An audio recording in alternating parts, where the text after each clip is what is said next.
La position du groupe Bordeaux Ensemble. Rappeler qu'effectivement, dès 2017, sous Alain Juppé, nous avons doté la ville de Bordeaux d'outils de régulation. Le premier étant l'attribution d'un numéro d'enregistrement pour pouvoir effectuer des contrôles. Et le deuxième, Stéphane, c'était bien en 2017 aussi, sur la mise en location de meublés de tourisme 120 jours par an. Et nous avions d'ailleurs été salués à l'époque par votre ancien collègue Mathieu Rouvert, qui estimait en 2020 qu'environ 1000 logements avaient été mis en location, avaient été remis en location pérenne, remis sur le marché grâce à cette modulation.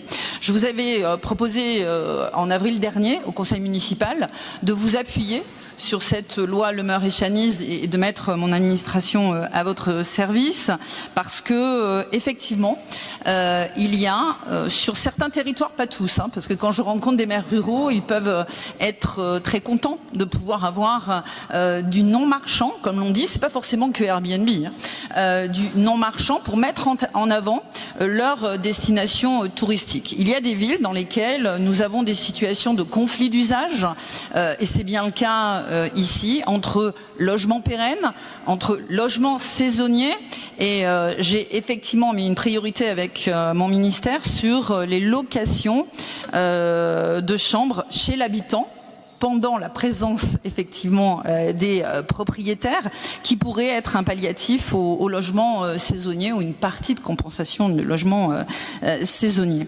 Donc je vous encourageais effectivement à ce que nous puissions prendre cette délibération. Je vous en remercie.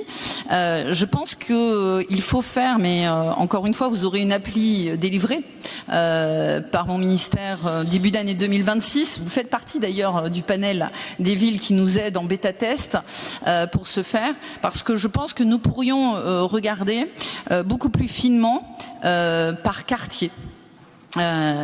Guillaume le dit, c'est vrai que pour certains, cette location permet de pouvoir subvenir à des frais, à des charges.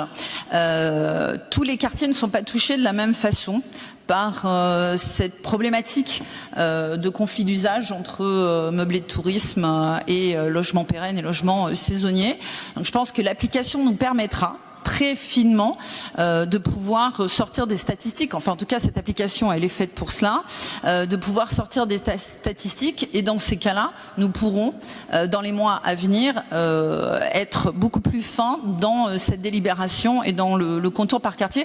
Vous savez, c'est ce qu'a fait Saint-Malo qui a été d'ailleurs conforté par une décision judiciaire pour ce faire. Donc voilà, merci de cette délibération.